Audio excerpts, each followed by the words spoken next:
Hi everyone, Monday, October 5th, and this is walk number 9. I got my numbers mixed up yesterday. I was tired, I was doing it late in the day, but yeah, so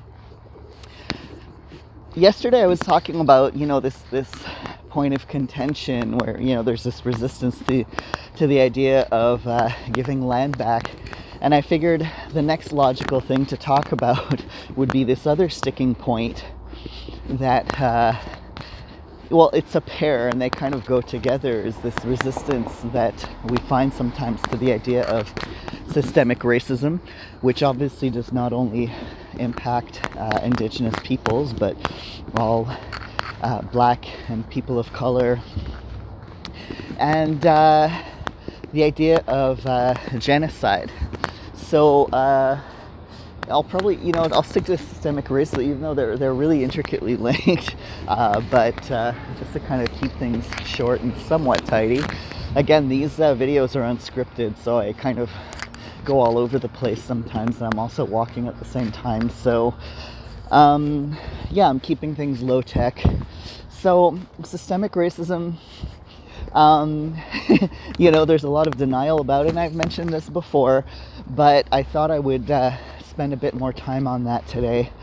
And it's one of those things that it's tough to get how that works, because systemic racism works sometimes.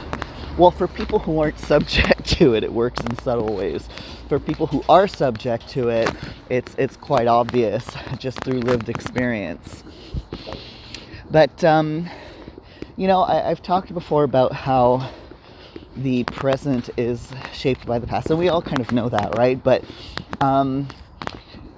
the ways in which ongoing colonialism and imperialism and all these very powerful forces have shaped the way our whole system is structured winds up acting in very discriminatory ways.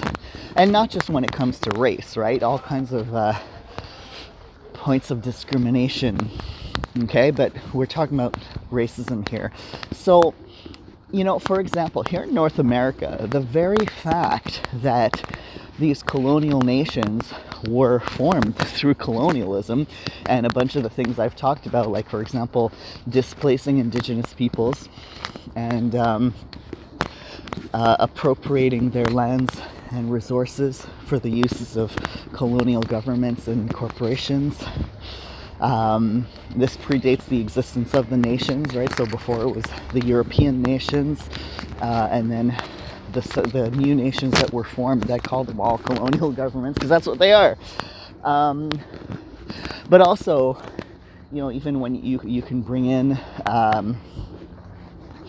the enslavement of people from the many nations of the African continent and other peoples who were exploited in the process of creating these nations. So all those things were not just in the past. The ideologies that allowed the powers that were and that be to justify their actions, those seeped into the creation of all the policies that existed at the time, and many of which still exist. So what winds up happening is that you have this power structure where everything is shaped in to serve the interests of those with wealth and power. And the rest of us are just kind of grow up in this system and are taught that this is the normal and natural way of that things should be. So that these, the legal system, the political system, all these institutions, the medical institution, the educational institution, banks, commercial activity, that all this is just normal, and that everything that's happened in human history has led to this kind of ultimate way of being. And we're kind of brainwashed into thinking that that's the way things are and that's the way they should be. Or if they're not perfect, well, it's still better than the alternative, and all this kind of thing. So all the policies that govern all of this are very much there's the ideology, racist ideologies are embedded within them, sometimes without even people noticing. So how it winds up working is that you have policies in place that seem to treat everybody equally, right? But in actuality, they don't. Because the people working within those systems, even if they're very well intentioned and they have good hearts, they have all these blind spots, right? And they don't know that they're there, because that's the thing with things like bias and ethnocentrism, is that we don't know what we don't know, and we don't know that we don't know. So when you have people who will make assumptions about a person because, for example, they're Indigenous, and as was the case with Joyce Echaquan, which has been the case with many Indigenous people. I mean, this happens all the time. She managed to film what was going on with her, but so many people recognize themselves in those stories. So, and we hear about Indigenous people sometimes in hospitals who are suffering and in pain, but medical personnel look at them and they assume they're just drunk because of the stereotype that Indigenous people, all of them are drunk, right? So that's how it winds up working. It's not so much always a case of overt racism. It's just underlying assumptions that people have. And it's not necessarily always about hatred. It's about how people wind up being trained in educational institutions that don't necessarily debunk all those underlying biases that they have. And then whatever, I'm not familiar with all the hospital policies, but if they have policies around intoxication or something, so then, and then they're making an assumption about someone, well, that's how it winds up impacting people in a very real way. So essentially, all these, racist ideology is soaked into the system, and people who aren't targets of it don't wind up seeing it. And it's really all over the place. I mean, this pandemic has highlighted it for a lot of people when it comes to education. So even before the pandemic, students who, for various reasons, don't have access to all the latest tech, or just basic, what we now consider basic tech, right? A lot of us just, it's no longer considered a commodity to have a personal computer at home, whether it's a desktop or a laptop, right? For a lot of folks, it goes without saying that everyone has a computer at home and access to the internet, and maybe a pair of headphones or earbuds, and that this computer has a webcam, and, all this stuff, right? And with the pandemic, what a lot of people in education realized, especially back in March in April, when everything had to go online, is that, some of our students were actually being, quote unquote, locked out of the classroom because they didn't have these things.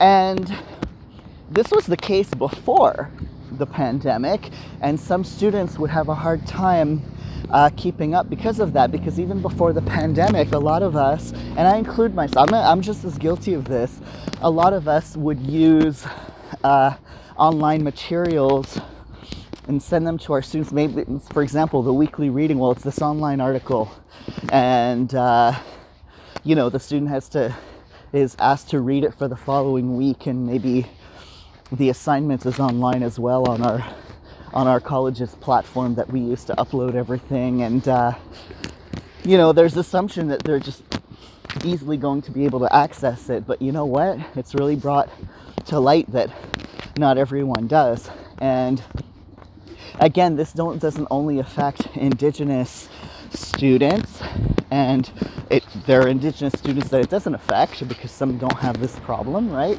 We don't want to make it this assumption about everybody. But the point is that it's an example of, in this case, class issues, right? Because if people don't have the financial means to access these things, and there's a big overlap there where we know that if we look at all the people who don't have the means for these things, a significant proportion of that population is Black, Indigenous, and people of color. Because of the discrimination that's embedded into our society, racist discrimination in particular. So it's all these little things like that where, in education, you're taught that, all students need to be treated equally and fairly. But what being treated equally and fairly looks like is different for every student depending on where they're coming from in terms of their experience, in terms of their home situation, and things like that. So it winds up being a form of systemic discrimination when those different levels of access are not considered. So it's things like that where things are just baked into the system and wind up having repercussions. And regardless of the kind of institution we're talking about, whether it's policing, education, health, it's there. The last thing that I want to say, because we're already at 11 minutes, time flies when I ramble. If you want to see how this manifests very concretely when it comes to Indigenous peoples, I know not everybody's into reading very long things, but there are some reports you can look at, and a couple of them, things are arranged kind of in bullet point fashion so that you can say, well, this week or today I'm going to read one small section, and so it's not like you have to sit and wade through a big chunk of text for all of this. So the most recent thing that you can look at is the report of the Commission Viens, and you can just Google Commission Viens. That's if you're not a French speaker, Commission, Commission. I think there are 2 M's and 2 S's. Viens, V as in Victor, IENS, and Google that, and you'll wind up on the page, and then you'll see the English option. You can see, you don't even have to look at the full report, you can look at there's a summary of it. So look for summary and click on it, and it'll give you the report of the commission that was done. Came out in the fall, and I think the commission ran for 2 or 3 years before that, where Jacques Viens investigated. And they I remember when this was happening, they were collecting testimonials from Indigenous people all over the province to testify to the forms of discrimination that they faced in the policing system, the justice system, health, education, social services, and this was all compiled, and they were able to attest at the end, yes, there is systemic racism in Quebec, not only in Quebec, but this is where we live and this is what we're talking about, and to show examples of it, and they came up with recommendations for professionals in a variety of fields. So that would be my starting, but that's your homework if you want homework. There are others. We'll talk about other reports. Maybe tomorrow I'll talk about genocide and the missing and murdered Indigenous women's report. But for this is your first homework. Look at the Commission Viens, and maybe you don't have to start at the beginning. Maybe look for something that, if you're working in any of these fields, maybe start with the recommendations relating to that field. And if you don't work in any of those fields, maybe you have a close relative or a friend, or maybe it's an area that concerns you because maybe there's an area like maybe health, mental health, education, law is of particular concern to you. Well, then you can pick one of those and have a look, skim over the recommendations, maybe look a bit at the background points they're giving.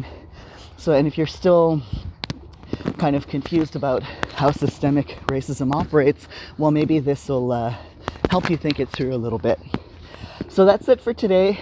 I'll see you tomorrow, and tomorrow I'll kind of do the same thing with this idea of genocide applying to what's been happening to Indigenous peoples here on Turtle Island. So have a great day, everybody.